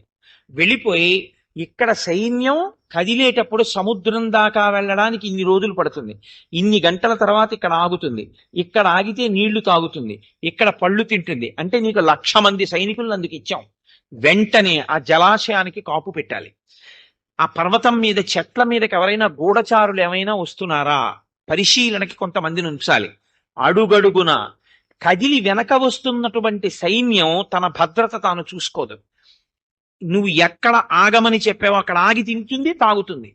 అక్కడ భద్రంగా ఉండేటట్టు చూడవలసినటువంటి పరిస్థితి నీది. కాబట్టి సుశిక్షితుడు కనుక, బుద్ధి కలిగిన వాడివి కనుక, వెనక ఉన్న సైన్యాన్ని రక్షించగలిగిన వాడివి కనుక నిన్ను సేనాగ్రభాగంలో పెడుతున్నాను. నువ్వు ముందు వెడుతుండు 1,00,000 మంది సైనికులతో, వానరులతో వెళ్ళు. రామచంద్రమూర్తి వ్యూహరచన అంటే అలా ఉంటుంది. ఒక ఊరిరిగింపు వెళ్ళడం అంటే అలా వెళ్ళాలి, యథాలాపంగా వెళ్ళకూడదు. ఊరిరిగింపు ఎప్పుడు, ఊరిరిగింపుకి ఫార్మేషన్ ఉంటుంది. ఎలా పడితే అలా వెళ్ళినవి ఉత్సవాలకు ఊరేగింపులు అనరు, అలా వెళ్ళకూడదు. 8 గంటలకు ఊరేగింపు పెడుతుందండి అన్నారు అనుకోండి, ఎక్కడి నుంచి పెడుతుందండి అన్నారు అనుకోండి, రామనామ క్షేత్రంలో బయలుదేరుతున్నామండి అన్నారు అనుకోండి, మీ అందరినీ వెళ్ళి అక్కడ నించోమ్మంటే మీరందరూ ఏం చేస్తారు? ఏదో పెద్ద గుంపు కింద నిలబడతారు. అక్కడి నుంచి నేను ఒక కారు వేసుకొచ్చి కారులో కూర్చుని వచ్చేయండి అని నేను పెళ్లి కొడుకులా మెల్లిగా కారులో మంగళవాయిద్యాలు ఎట్టుకుని నేను ఎడుతున్నాను అనుకోండి, మీ అందరూ వెనకాల వస్తున్నారు అనుకోండి, నాకే అందులో వాటర్ బాటిల్ ఎడతారు, వాటర్ తాగేసి ఇంకా అక్కడి నుంచి నేనేమో అందులో 2 యాపిల్ పళ్ళు తినేసి మీ ప్రారంధానికి మీరు రెండని చెప్పి ఎండ ఉందో కొండ ఉందో నాకు తెలియదు లోపల ఏసీ వేసుకుని నేను ముందు ఎడుతున్నాను అనుకోండి, ఓ గంట నడిచాక మీరేమంటారు? వీడియో రామాయణం చెప్పింది, వీడికి మనం నీళ్లు తాగామో పండ్లు తిన్నామో ఏమిటో తెలియదు, వాడు ఏసీ కారు ఎక్కాడు కాబట్టి అలా తిప్పుతున్నాడు మనని తప్ప, మనం నీళ్లు తాగామో మనం తిన్నామో పడిపోతామో కళ్ళు తిరుగుతాయో ఎన్నింటికి బయలుదేరాలో వీడికి ఏం అక్కర్లేదంటారు. ఊరిరిగింపు అంటే దానికి ఒక లక్షణం ఉంటుంది. ముందు ఊరి పెద్దలు నడవాలి, ఊరి పెద్దలు లేకుండా ఊరిరిగింపు వెళ్ళకూడదు. పెద్దలు ఎవరుంటారో వారు ముందు నడవాలి. మేము కాకినాడలో చేస్తే ఇలాగే విభాగం చేసి ప్రణాళికారచన చేస్తాం. ముందు కొంతమంది పెద్దలు వెడుతుంటారు, ఆ వెనకాతల వేద పండితులు మంగళ వాయిద్యాలు పెడతాయి, మంగళ వాయిద్యాలు వెనక వేద పండితులు పెడతారు, వేద పండితులు వెనక కన్యపిల్లలు పెడతారు, కన్యపిల్లలు పేలాలు చల్లుతూ పెడతారు దేవతలకు ఆహ్వానం చేసి, వెనక సువాసినులు పేలాలు చల్లుతారు, కన్యపిల్లలు పిండి వంటలు పట్టుకుంటారు, పిండి వంటలు పట్టుకుని ముందు నడుస్తూ ఉంటారు, ఆ వెనక పురుషులు పెడతారు. మధ్యలో ఎప్పుడూ కూడా ఊరిరిగింపునకు కేంద్ర స్థానంలో ఆ ఉత్సవం దేని సంబంధమో ఆ మూర్తి మధ్యలో వెళ్ళాలి. శ్రీరామ పట్టాభిషేకానికి ఊరిరిగింపు చేస్తున్నాం అనుకోండి, రథం మధ్యలో ఉండాలి. మళ్ళీ ఆ వెనకాతల కొన్ని విభాగాలు చేస్తాం, చిట్ట చివర మళ్ళీ ఒక ఆయన ఉంటాడు. ఈ ఊరిరిగింపునంతటిని నిర్వహించేందుకు ఒకరికి బాధ్యత ఇస్తాం నీలుళ్లాగా. ఆయన మొట్టమొదట్లో ఉండి ఒక పెద్ద పతాకాన్ని పట్టుకుని, ఆయన కారు ఎక్కకూడదు, 2 వీలర్ మీద పెడుతుంటాడు ఆయన ఓ పెద్ద పతాకం పట్టుకుని ఆయన ఈల వేస్తాడు. ఆయన ఈల వేస్తే ఊరిరిగింపు అంతా కదులుతుంది. ఒక పాము కదిలినట్టు అది కదిలితే అంతే, వెనక అంతా కదులుతుంది. ఆయన ఆగాడనుకోండి మొత్తం ఊరేగింపు ఆగుతుంది. దేనికైనా ఒక ప్రణాళిక రచన ఉంటుంది. మీరు రామాయణంలోనే ఉందిరు కానీ ఊరిరిగింపు అంటే ఎలా పెడుతుందో, ఎలా పడితే అలా వెళ్ళమని లేవు. ప్రతి దానికి శాస్త్రం ఆకుంటుంది, దాని ప్రకారం మీరు వెడితేనే మంగళం. ఇప్పుడు మనం పట్టాభిషేకం చేస్తాం, వచ్చే వారం ఈ పాటికి పట్టాభిషేకం ఏమి, నేను కాకినాడే వెళ్ళిపోతాను. కాబట్టి ఆ పట్టాభిషేకానికి ఊరిరిగింపు పెడుతుంది. ఊరిరిగింపు వెళ్ళేటప్పుడు ఎంత అందంగా పెడతామో మనందరం. ఊరిరిగింపులో నడిచాము అంటే ఈశ్వరానుగ్రహం పొందాలి, అందుకు నడుస్తాం. అంతేగాని ఏదో సరదాకి నడిచినట్టు నడవరు. మీరు ఊరిరిగింపులో నడిస్తే ఈశ్వరానుగ్రహం కలుగుతుంది. అది ఎలా కలుగుతుందో చెప్పి నడిపించాలి. కాబట్టి దానికి ఒక పెద్ద మళ్ళీ అనౌన్స్మెంట్, వ్యవహారం ఇవన్నీ ఉంటాయి. అప్పుడు మీరు విందురు గాని చక్కగానే చాలా సంతోషిద్దురు గాని. కాబట్టి మహానుభావుడు రామచంద్రమూర్తి అంటే నరులకు ఆదర్శంగా వచ్చినవాడండి. ఆయన ప్రతి చిన్న విషయాన్ని అంత అందంగా చూపిస్తాడు. కాబట్టి అగ్రేయాతు బలస్యాస్య నీలో మార్గం అవేక్షితం వృత శతసహస్రేణ వానరాణం తరస్వినాం. 1,00,000 మంది వానరులతో నీలుడా నీవు ముందు నడు. యుద్ధానికి బయలుదేరేటప్పుడు చాలా మంది కావాలి, అక్కడ కోట్ల మంది ఉన్నారు కదా అని ఎవరిని పడితే వాళ్ళని తీసుకురావద్దు. బాలురు కాని, వృద్ధులు కాని, అనారోగ్యంతో ఉన్న వాళ్ళు కాని, వీళ్ళ ముగ్గురిని తీసుకురావద్దు. ఎందుకంటే వీళ్ళు తొందరపాటుగా ఉంటారు. వృద్ధులు మార్గాయాసం తట్టుకోలేరు, అనారోగ్యంతో ఉన్న వాళ్ళు యుద్ధానికి సిద్ధంగా ఉండలేరు. మనం తీరా బయలుదేరి వెళ్ళిన తర్వాత అనారోగ్యంతో ఉన్నవాడికి ఏదో అనారోగ్యం పెరిగిపోయింది అనుకోండి, ఇప్పుడు ఆయన్ని వెనక్కి తీసుకొచ్చేవాడు ఎవడో, లేకపోతే ఆయన చెట్టు కింద పడుకోబెట్టి ఏం చెయ్యాలి, ఈ గొడవతో సరిపోతుంది. సాధారణంగా తీర్థయాత్రకి వెళ్ళే వాళ్ళందరూ పప్పులో కాలేసేది అక్కడే. తీర్థయాత్ర పెట్టామని 2 బస్సులు వేసామని పేర్లు తీసుకుంటారు. అందులో సీనియర్ సిటిజన్ టికెట్లు 85, 93 ఇచ్చేస్తారు. మీ మందులు మీరు తెచ్చుకోండి అంటారు. మీ మందులు మీరు తెచ్చుకోండి అన్న తర్వాత ఓ ఇద్దరికి అకస్మాత్తుగా పడిపోయారనుకోండి, నీరసం వచ్చి, మీరు వెళ్ళిపోతారా బస్సు ఎక్కి? మీరు ఆగాలా? ఎవరు ఆగాలి? అక్కడ వస్తాయి గొడవలు. ఓం అని 2 స్టేషన్లు దాటరు. ఎవరు తీసుకురమ్మన్నారండి? ఆవిడ ఎలా వచ్చేసిందండి, అంత పెద్ద ఆవిడ, ఆయన ఎలా వచ్చేసాడండి, వచ్చేస్తే మాత్రం మీరు ఎలా తీసుకొచ్చారండి, ఆయన పెట్టి ఎవరు పట్టుకుంటారండి, ఇప్పుడు ఆయన పెట్టిపోయింది. గొడవలన్నీ దీనికే కారణం. ఒక తీర్థయాత్ర అంటే ఆ తీర్థయాత్రకి అనుకూలంగా శరీరం ఉంటుందా, అక్కడ పరిస్థితి ఏమిటి, అక్కడ గదులు ఏమిటి, వసతి, సరే అవన్నీ వేరు విషయాలు. కాబట్టి అది దూరదృష్టి. అలా ఆలోచించగలిగినటువంటి శక్తి ఉంటేనే నడిపించగలడు, దక్షత అంటారు. లేకపోతే ఏమవుతుందో తెలుసా అండి, నాయకుణ్ణి బట్టి చచ్చిపోతారు వెనక వాళ్ళు. మీరు రామాయణంలో చూతురు గాని యుద్ధం జరిగింది, రాక్షసులందరూ చచ్చిపోయారు, వానరుల్లో ఒక్కడూ చచ్చిపోలేదు, అందరూ బతికే ఉంటారు. అది ఎలా కుదురుతుందండి? యుద్ధకాండలో వానరులు కూడా చచ్చిపోయారు, మరి వీళ్ళందరూ ఎలా బతికారు? ఎందుకు బతికారో మీరు విందురు గాని, యుద్ధకాండే వింటున్నారుగా, వస్తుంది అక్కడ విందురు గాని. నాయకుణ్ణి బట్టి వెనకనున్న వాళ్ళ యొక్క రక్షణ ఉంటుంది. కాబట్టి అటువంటి వారిని తీసుకురాకండి. వృషభుడు వానర సైన్యానికి అంతటికీ కూడా కుడి పక్కన ఉండాలి, కుడి పార్శ్వాన్నంతటికీ కూడా రక్షకుడు ఆయన. ఈ పార్శ్వము శత్రువుల చేత దెబ్బ తినకుండా, కేవలం ఆపదొచ్చాక వీళ్ళు యుద్ధం చేయడం కాదు, ముందు చాలా జాగ్రత్తగా అటువైపు ఎవ్వరూ రావట్లేదు కదా అని చూసుకోవాలంటే, సైన్యం ఇలా నడుస్తుంటే ఇక్కడి నుంచి కొన్ని మైళ్ళ దూరం వరకు శత్రు సైన్యం ఏది అట్నుంచి రావట్లేదని కుడివైపు కదులుతూ చూసుకుంటూ ఉండాలి. కాబట్టి ఆ కుడివైపు రక్షించడానికి వృషభుణ్ణి నియమిస్తున్నాను. అలాగే ఎడమవైపు సైన్యాన్ని రక్షించడానికి గంధమాదనుణ్ణి నియమిస్తున్నాను. ఐరావతం మీద కూర్చుని ఇంద్రుడు ఎలా పెడతాడో అలా సైన్యం మధ్యలో హనుమ యొక్క భుజముల మీద కూర్చుని నేను నడుస్తాను. యువరాజు అయినటువంటి అంగదుని యొక్క భుజముల మీద కూర్చుని మహానుభావుడు లక్ష్మణమూర్తి పెడతారు. పల్లకీలో రాజు అయినటువంటి సుగ్రీవుడు వస్తాడు. రాజు రాజే, ఆయన మర్యాద చూశారా? సుగ్రీవుడు పల్లకీలో వస్తాడు, నేను హనుమ భుజాల మీద కూర్చుని పెడతాను, నేనంటే రాముడు. కాబట్టి ఇలా విభాగం చేసి వేగదర్శి సుషేణుడు వీళ్ళిద్దరూ కూడా సైన్యానికి వెనక భాగంలో ఉంటారు. అన్నిటికన్నా అత్యంత ప్రమాదకరమైనటువంటిది అదే, వెనక నుంచే వస్తాయి ఉపద్రవాలన్నీ. కాబట్టి ఇద్దరిని నియమించారు అక్కడ. అందున బాగా సుశిక్షితులు, వృద్ధులు, అనుభవం కలిగినటువంటి వారు, యుద్ధంలో దొంగ దెబ్బ అంటే ఎలా ఉంటుందో తెలుసున్నవారు. అందులో పెడుతున్నది రావణాసురుడితో యుద్ధానికి. ఎదర ఎన్ని మాయలు చేస్తాడో మీరు చూద్దరు కానీ అసలు యుద్ధం మొదలవదు, మాయ మొదలవుతుంది. రావణాసురుడు అంటేనే అంత, రాముడంటే ఇంత. ఆయనది ధర్మయుద్ధం, అసలు ఆయనదంతా అధర్మయుద్ధం రావణాసురుడిది. కాబట్టి వెనక భాగం నుంచి జాంబవంతుడు, సుషేనుడు, వేగదర్శి ఈ ముగ్గురు వస్తారు. జాంబవంతుడు అంటే ఎప్పటివాడండి? మీకు చెప్పాను కదా, ఎన్ని యుగాలు ఉన్నాడు, బ్రహ్మగారి యొక్క మానసపుత్రుడు. అటువంటి మహావృద్ధుడు, శక్తివంతుడు, బాగా పట్టుకోగలిగిన వాడు, ప్రజ్ఞావంతుడు, అనుభవశాలి కనుక ఈయన, సుషేనుడు మొదలైనటువంటి వాళ్ళు వెనకనుంటారు అని ముగ్గురిని శరీరానికి సైన్యానికి వెనక భాగంలో నియమించారు. నియమించి మనందరం కూడా బయలుదేరుదాం, ఇదే ముహూర్తం, బయలుదేరండి అన్నారు. అంతే, నీరుడు వెళ్ళిపోయాడు, సైన్యం ఎక్కడాగాలో చూస్తున్నాడు. ఎప్పుడైనా సరే అన్ని విధములుగా కట్టుదిట్టమైన ఏర్పాటు చేసి ఉన్నారు అనేటప్పటికి ఉండే ఉత్సాహం వేరు, ఏమీ లేకుండా బయలుదేరిపోవడం వేరు. ఇప్పుడు ముహూర్తం లేచిపోండి అనలేదు రాముడు, ఇప్పుడు ముహూర్తం పదండి, కానీ ఎంత జాగ్రత్తగా పకడ్బందీగా ప్రణాళిక రచన చేశాడో చూడండి. ఇప్పుడు వాళ్ళందరూ పరమ సంతోషంతో జై శ్రీరామచంద్రమూర్తికి జై అంటూ బయలుదేరారు. ఎవరి కోసం అందరూ బయలుదేరారో ఆయన కనపడుతుండాలి. ఇప్పుడు మీరు ఇది జ్ఞాపకం పెట్టుకోవాలి. ఒక ఊరేగింపు పెడుతోంది అనుకోండి, పెళ్లి కొడుకు అయితే కారులో వెళ్ళొచ్చు, ఊరేగింపుని ఎవడు నిర్వహణ చేస్తున్నాడో వాడు కారు ఎక్కి వెళ్ళిపోకూడదు. ఆయన అందరికీ కనపడేటట్టుగా అందరితో నడవాలి. ఆయన కూడా నడిస్తే ఏమవుతుందో తెలుసా అండి, ఉత్సాహం కలదు. మీరు ఇన్నాళ్ళు ఎవరికి దగ్గరగా వెళ్ళడం కుదరలేదో ఆయనకి దగ్గరగా వెళ్ళడం కుదిరింది అనుకోండి. ఆయన రామనామం చెప్తుంటే ఆయనతో కలిసి మీకు రామనామం చెప్పడం సంతోషం అనిపించింది అనుకోండి, మీకు సంతోషంగా ఉంటుంది. పెద్దలైనటువంటి వారు, భక్తులైనటువంటి వారు ఒక ఊరేగింపులో 10 మంది అలా నడుస్తున్నారు అనుకోండి, అందరూ వాళ్ళని చూస్తూ నడుస్తారు, ఉత్సాహం వస్తుంది. అసలు పెద్దలైన వాళ్ళందరూ కార్లు ఎక్కేశారనుకోండి, అంటే పనికిమాలిన వాళ్ళం మనమే మిగిలిన చెప్పడానికే వాళ్ళు తప్ప, వాళ్ళు మాత్రం కార్లు ఎక్కిపోయారు, మనం ఇలా నడుస్తూ పోతున్నామని వాళ్ళకి ఉత్సాహం పోతుంది. వాళ్ళు ఏం చేస్తారో తెలుసా అండి, ఊరేగింపులో బయలుదేరి కనపడ్డ గుళ్ళోకి వెళ్ళిపోతారు.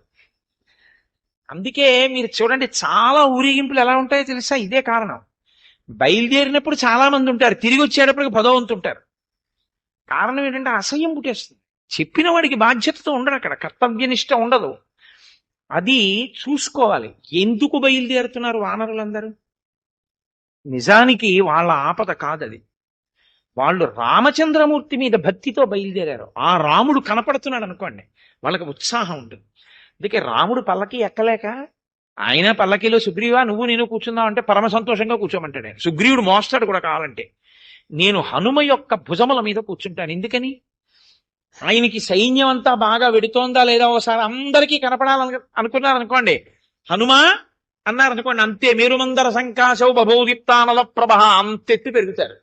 ఒక్కసారి అందరికీ కనపడి ఉత్సాహపరచచ్చు, ఎగురుతారు, తీసుకెడతారు. ఎటు కావాలంటే అటు వెళ్ళడానికి వీలుగా ఉంటుంది. ఎప్పుడూ కనపడుతూనే ఉంటారు. కాబట్టి వాతావరణం ఎలా ఉంది, ఎట్నుంచి ఎవరు వస్తున్నారు, ఏమిటి, ఎప్పటికప్పుడు ప్రతి క్షణం వ్యూహాన్ని నిర్ణయించుకోవడానికి అవకాశం ఉంటుంది. కాబట్టి తాను హనుమ భుజముల మీద కూర్చుని వెళ్ళారు. మోసేవాడు నీకేం కూర్చుంటావు, మొయ్యొద్దు అనేవాడి భుజాలు ఎక్కకూడదు. నిత్యోత్సాహి పరమభక్తుడు, దాన్ని సంతోషంగా స్వీకరించేవాడై ఉండాలి. కాబట్టి హనుమ భుజముల మీద కూర్చున్నారు. రాముడు అంటే రాముడేనండి. రాముడు ఏం చేసినా అలా ఉంటుంది. శ్రీరామాయణంలో రాముడు ఏది చేసినా దాన్ని మీరు ఆదర్శంగా స్వీకరిస్తే మీరు చేసే ఏ పనైనా ఆదర్శంగానే ఉంటుంది. ఇది అదొక్కటే జ్ఞాపకం పెట్టుకోండి. మీరు చేసే పని ఆదర్శంగా ఎందుకుంటుందో తెలుసా? ఒక్కటే కారణం, అది మీరు చేస్తున్న పని కాదు, రాముణ్ణి ఆదర్శంగా తీసుకుని చేస్తున్న పని. మీరు చేస్తున్న పని అని మీరు చేశారనుకోండి, బుద్ధి వైక్లభ్యం అందులోకి వస్తుంది. కాబట్టి ఇప్పుడు చక్కగా బయలుదేరారు పరమ సంతోషంగా. ఎంత సంతోషంగా బయలుదేరారంటే వాళ్ళుట ఉత్సాహంలో ఒకళ్ళనొకళ్ళు ఎత్తి కింద పారేసుకుంటున్నారు. ఎందుకురా మీ అందరు, అసలు నేను ఒక్కడిని చాలనా రావణుడిని చంపడానికి, ఎందుకు వస్తున్నారు మీ అందరూ అని ఉత్సాహపడిపోయి చెట్లు పీకేసి కొమ్మలు పీకేసి రావణుడు కనపడి మోదేస్తానంటున్నారు అని ఆనందంతో కేకలు వేసుకుంటూ అందరూ బయలుదేరి వెడుతున్నారు. వెడుతుంటే అక్కడ రావణాసురుడు కూడా సభ తీర్చాడు. రామచంద్రమూర్తి బయలుదేరారు అన్న వార్త తెలుసుకోలేనంత అమాయకుడేం కాదు కదండి. ప్రమాదం వచ్చింది అన్నప్పుడు ఇన్ని కోట్ల సైన్యం బయలుదేరితే రావణుడికి వార్త చేరకుండా ఎలా ఉంటుంది? గూఢచారులు చేరవేస్తారు. కాబట్టి ఇప్పుడు ఆయన అకస్మాత్తుగా సభని తీర్చాడు. సభని తీర్చి ఆయన ఒక మాట అన్నాడు, నిర్వేదంతో ప్రారంభం చేశాడు. దుర్భేద్యమైన లంకాపట్నం, దీనిలోకి ప్రవేశించగలిగిన వాడు లేడు, దీనిలోకి వచ్చి యుద్ధం చెయ్యగలిగిన మొనగాడు లేడు. నేను దేవ దానవ యక్ష గంధర్వ కిన్నెర కింపురుషాదులందరినీ కూడా జయించినటువంటి వాణ్ణి. అటువంటి నేను ఇంత గొప్పవాణ్ణైనా ఒక సలహా తీసుకోవాలి. ఉత్తములు మధ్యములు అధములు అని ఉంటారు, అందరి సలహా తీసుకోవలసి ఉంటుంది. కాబట్టి నేను మీ యొక్క హితమును కోరేవాణ్ణి, మీ నుంచి సలహా కోరేవాణ్ణి. కానీ నాకు ఎక్కడ ఆశ్చర్యంగా ఉందంటే, ఇంత దుర్భేద్యమైన లంకాపట్టణంలోకి ఒక వానరం వచ్చేసింది. ఒక వానరం వచ్చి లంకనంతటినీ కాల్చేసింది. కాల్చేయడం కాదు, ఎదురుగుండా వచ్చి నన్ను అధిక్షేపించి మాట్లాడింది. మాట్లాడి మన సైన్యంలో పావు వంతు సైన్యాన్ని నశింపచేసి వెళ్ళిపోయింది. అగట్టలు పాడి చేసింది, వంతెనలు పాడి చేసింది. ఒక వానరమే ఇంత చెయ్యగలిగింది. ఇప్పుడు రాముడు ఎంత శక్తివంతుడో తెలుసా? తనవారైన వారి దగ్గర అంతరంగంలో ఉన్న తన పిరికితనాన్ని బయట పెడతాడు. వానరాణాం హి వీరాణాం సహస్రై పరివారిత రామోభ్యేతి పురీం లంకాం అస్మాకం ఉపరోధక తరిష్యతి చ సువ్యక్తం రాఘవ సాగరం సుఖం తరసా యుక్తరూపేణ సానుజ స బలానుగ సముద్రముచ్ఛోషయతి వీర్యేణాన్యత్ కరోతివా. రాముడి వెనక కొన్ని కోట్ల వానర సైన్యం ఉంది. ఈ సైన్యంతో కలిసి బయలుదేరినటువంటి రాముడు ఏదో ఒక ఉపాయం చేత 100 యోజనముల సముద్రాన్ని దాటేస్తాడు, ఖాయంగా దాటుతాడు. అంటే ఇంకా రాముడి శిబిరంలో అవగాహన లేదు ఎలా దాటాలి సముద్రాన్నని. రాముడు సముద్రాన్ని దాటుతాడని బాగా తెలుసున్నవాడు ఎవరు? రావణుడికి తెలుసు. అంటే రామచంద్రమూర్తి యొక్క పరాక్రమం గురించినటువంటి పిరికితనం మనసులో ఉంది. కానీ తాను ఉన్నది ఉన్నట్టు మాట్లాడటం, డాంబికంగా మాట్లాడతాడు. ఎలాగో రాముడు వచ్చేస్తాడు, రాముడితో వానర సైన్యం వచ్చేస్తుంది, మనం ఎలా యుద్ధం చెయ్యవలసి ఉంటుంది. కాబట్టి మీరు మీ సలహాలను ఇవ్వండి అంటారు. ఈ రాక్షసులందరూ కూడా ప్రభువు యొక్క మనఃప్రవృత్తికి అనుగుణంగా మాట్లాడడానికి అలవాటు పడినవారు. ఎందుకంటే వాళ్ళకు ఒక మాట తెలుసు, అలా అడుగుతాడు. కానీ నిజంగా మనం ఏమైనా సలహా చెప్తే ఆయనకి ఏది నచ్చుతుందో అదే చేస్తాడు. నిజంగా మనం ఏమైనా చెప్తే వినేవాడు ఏం కాదు ఆయన. మరి మనం ఎందుకు పదవుల్లో? అదో సరదా. అన్నీ ఆయనే చేసుకుంటాడు, కానీ ఓ మంత్రి అనిపించుకోవడం సరదా. అందుకని మంత్రి పదవులు వాళ్ళకి, తప్ప ఆయనేం వినడం. మరి ఎందుకు పిలిచినట్టు వీళ్ళందరినీ అంటే, ఇప్పుడు తన కామానికి వీళ్ళని బలి చేస్తాడు, ధర్మం ఉండదు, అధర్మానికి బలి చేస్తాడు.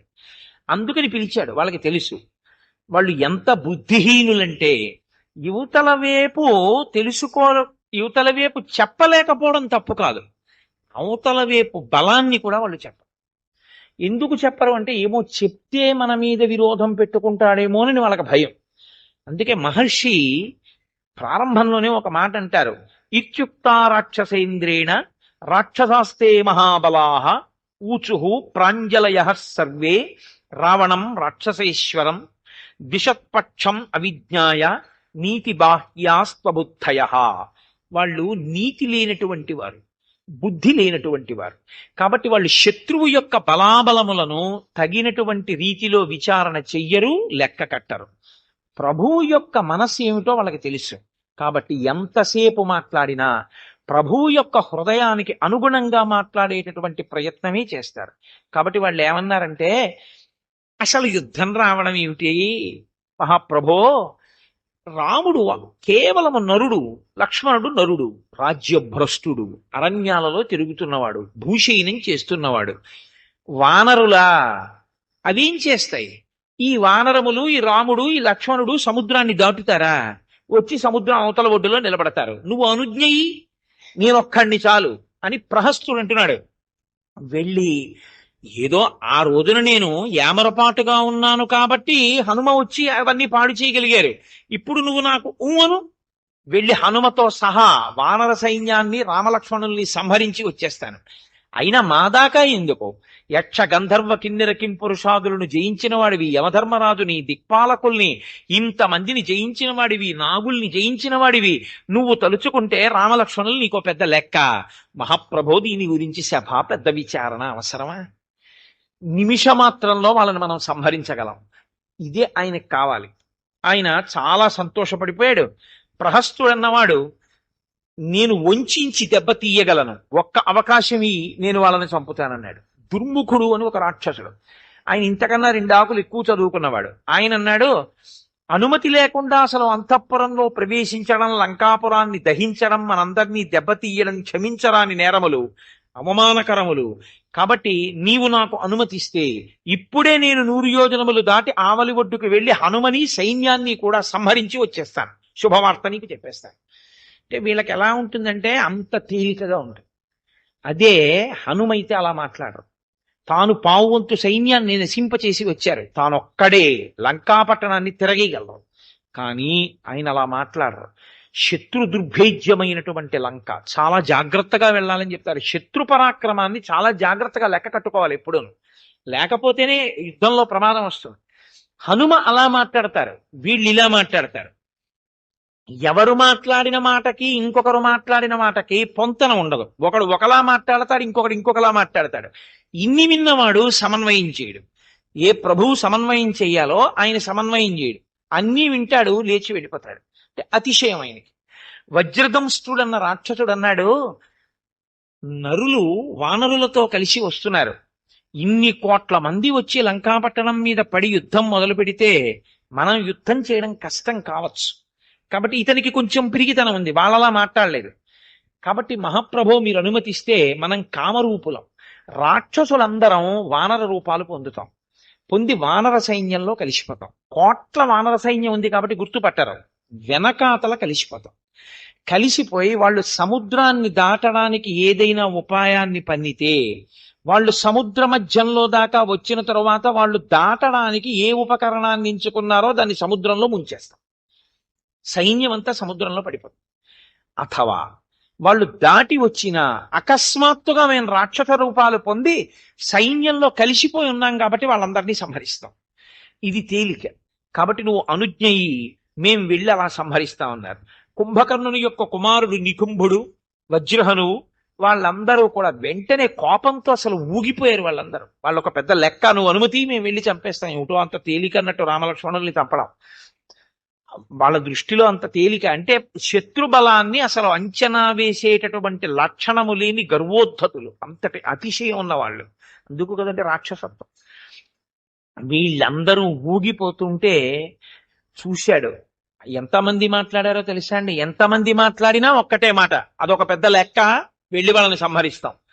సూర్యశత్రువు, సుప్తఘ్నుడు, మహాపార్శ్వుడు, మహోదరుడు, అగ్నికేతువు, రశ్మికేతువు, ఇంద్రజిత్తు, ప్రహస్తుడు, విరూపాక్షుడు, వజ్రదంష్ట్రుడు, ధూమ్రాక్షుడు, అతికాయుడు, దుర్ముఖుడు, వీళ్ళందరూ ఇలా మాట్లాడుతుంటే విభీషణుడు లేచి మీ అందరూ కూర్చోండి అన్నాడు. అందరూ కూర్చున్న తర్వాత విభీషణుడు మాట్లాడడం మొదలుపెట్టాడు. ఆయన ధర్మాత్ముడు. విభీషణుడికి రాక్షస కులంలో పుట్టిన అంత ధర్మం ఎందుకు వచ్చింది అంటే 2 కారణాల వల్ల వచ్చింది. విశ్రవసో బ్రహ్మ దగ్గరికి ఆ రావణాసురుడు, విభీషణుడు, కుంభకర్ణుడు, శూర్పణఖ యొక్క తల్లి వెళ్లి సమాగమాన్ని అపేక్షించినప్పుడు అసుర సంధ్య వేళలో వెళ్ళింది. కాబట్టి ముందు పుట్టిన వాళ్ళందరూ అధర్మాత్ములు పుట్టారు. బాగా చీకటి పడిన తరువాత సమాగమ ఫలితంగా పుట్టినటువంటి వాడు ధర్మాత్ముడయ్యాడు.